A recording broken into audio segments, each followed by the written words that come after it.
जवळपास तुम्ही सर्वजण मुंबई उच्च न्यायालय लिपिक पदाची जी टायपिंगची परीक्षा होणार आहे, ती टायपिंगची परीक्षा तुम्ही देणार आहात. परंतु तुम्हाला माहिती आहे का, ही टायपिंगची परीक्षा देत असताना एक नियम आहे. तो नियम तुम्हाला कुठेही त्या ठिकाणी सांगितला जात नाही आणि तो नियम आहे बॅकपेस संदर्भामधला. तर या व्हिडिओमध्ये आपण बॅकपेस कोणत्या शाखेमध्ये यूज करायचं या ठिकाणी 3 शाखा दिलेल्या आहेत. बॉम्बे हायकोर्ट्स, नागपूर बेंच, औरंगाबाद खंडपीठ. या तिन्हीपैकी कोणत्या ठिकाणी बॅकपेस यूज करायचं आहे किंवा अलाउड असते किंवा कोणत्या ठिकाणी अलाउड नसते किंवा बॅकपेस जर यूज केला तर किती मार्क्स आपल्याला मिळतात. त्याच पद्धतीने पॅसेज हा किती लाईनीचा असतो, किती वर्ड्स असतात. आजच्या सेशन्समध्ये म्हणजेच या व्हिडिओमध्ये ऑल डिटेल्स पूर्ण इन्फॉर्मेशन आम्ही तुम्हाला या ठिकाणी देणार आहोत. तर मित्रांनो, पाहूया सर्वात अगोदर या ठिकाणी जर पाहिलं तर तुमचं फॉर्म हे तिन्ही विभागामध्ये वेगळ्या प्रकारचं आहे. बॉम्बे हायकोर्ट्स, नागपूर बेंच आणि औरंगाबाद खंडपीठ.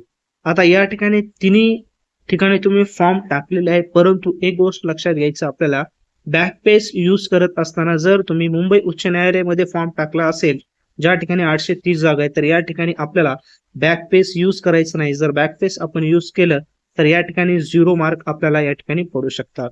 नागपूर खंडपीठ या ठिकाणी जर आपण बॅकपेस यूज केलं तर या ठिकाणी आपले मार्क्स मायनस होऊ शकतात. त्याच्यामुळे नागपूर खंडपीठमध्ये देखील आपल्याला बॅकपेस यूज करायचं नाही आणि औरंगाबाद खंडपीठमध्ये देखील बॅकपेस यूज करायचं नाही. आता दुसरी महत्वाची गोष्ट म्हणजेच बॅकपेस जर आपण यूज केला तर त्याचे नुकसान, ठीक आहे, तोटे काय आहेत ते आपण या ठिकाणी पाहूया. पहिली गोष्ट, जर तुम्ही बॅकपेस यूज केलं तर काही ठिकाणी 0 मार्क्स पडतात, म्हणजे डायरेक्ट परीक्षेमधून बाद होतात. आणि दुसरं, काही ठिकाणी मायनस मध्ये जात असतात. त्याच्यामुळे पहिली गोष्ट, पहिला नुकसान हे आहे. आणि दुसरं म्हणजे जर बॅकपेस जर तुम्ही यूज करत बसाल तर वेळ अत्यंत कमी असते. केवळ 10 मिनिटांमध्ये पॅसेज आपल्याला टाईप करायचंय. त्याच्यामुळं त्या ठिकाणी त्या वेळेमध्ये तुमचं पॅसेज होणार नाही आणि पॅसेज तुमचा राहू शकतो. हे दुसरं नुकसान. त्याच्यामुळं बॅकपेस तुम्हाला यूज करायचं नाही आणि घरी तुम्ही प्रॅक्टिस करत असताना विदाऊट बॅकपेस तुम्हाला या ठिकाणी प्रॅक्टिस करायचं आहे.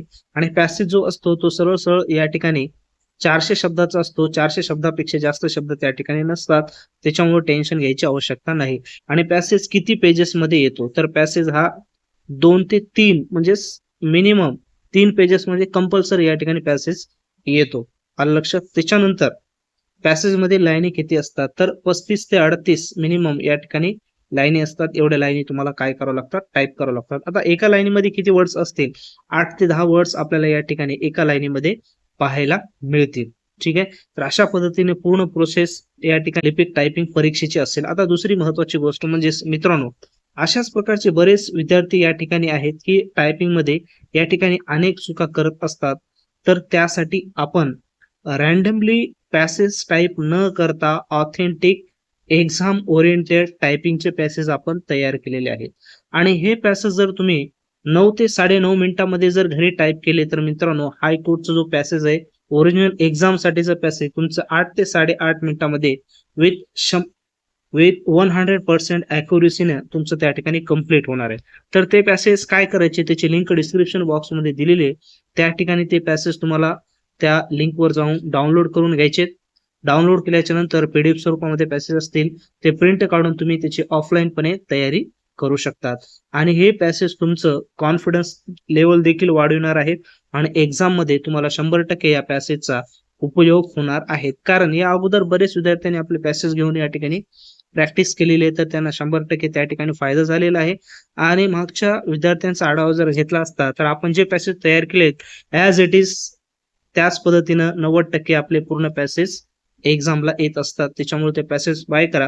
आणि दुसरी महत्वाची गोष्ट म्हणजे यावर्षी आपल्याला गुलाल 100% उधळायचा आहे. त्याच्यामुळं टायपिंग्स मध्ये आपल्याला 8-9 अशा प्रकारे मार्क्स पडू नये. तर आपला टार्गेट असलं पाहिजे 15+. तर यासाठी आपण खास ऑनलाईन वेबिनार ठेवलेला आहे मित्रांनो. या वेबिनार मध्ये लाईव्ह आपण तुम्हाला सर्व इन्फॉर्मेशन या ठिकाणी देणार आहोत. टायपिंगची परीक्षा कशा पद्धतीने होत असते लाईव्ह, कोणकोणत्या गोष्टीची खबरदारी आपण घेतली पाहिजे आणि 20 पैकी 20 मार्क आपण कशा पद्धतीने मिळवले पाहिजे, याची तयारी शेवटच्या दिवशी कधी होत नाही. याचा प्री प्लॅन असला पाहिजे. तर हा प्री प्लॅन आपण या ठिकाणी तुम्हाला त्या वेबिनार मध्ये संपूर्ण देणार आहोत. फक्त 1 महिना तुमच्या जवळ शिल्लक आहे. एका महिन्यामध्ये तुमची टायपिंगची एक्झाम ही होऊ शकते. ठीक आहे. त्याच्यामुळे एका महिन्यामध्ये आपल्याला टार्गेट 20 पैकी 20 ठेवायचं आहे. तर या वेबिनारची लिंक सुद्धा डिस्क्रिप्शन बॉक्समध्ये दिलेली आहे. त्या ठिकाणी जाऊन तुम्ही रजिस्ट्रेशन करा, कारण जागा अत्यंत कमी आहेत. फक्त 50 सीट त्या ठिकाणी अवेलेबल असणार आहे. त्याच्यानंतर रजिस्ट्रेशन होणार नाही. आलं लक्षात? आणि हा जो वेबिनार आहे तो वेबिनार आपण 24 मेला या ठिकाणी ठेवलेला आहे. तर रात्री 8 वाजता तर तुम्ही खाली दिलेल्या लिंकवर जॉईन होऊ शकता. तसेच तुम्ही शिपाई या पदाची जर तयारी करत असाल तर शिपाई पदासाठी सुद्धा आपण शारीरिक क्षमता आणि विशेष अर्हता परीक्षेसाठी 19 मेला वेबिनार ठेवलेला आहे. त्याची लिंक सुद्धा डिस्क्रिप्शन बॉक्समध्ये आहे. त्या ठिकाणी जा आणि रजिस्ट्रेशन करा आणि हा व्हिडिओ तुमच्या मित्रांना शेअर करायला विसरू नका.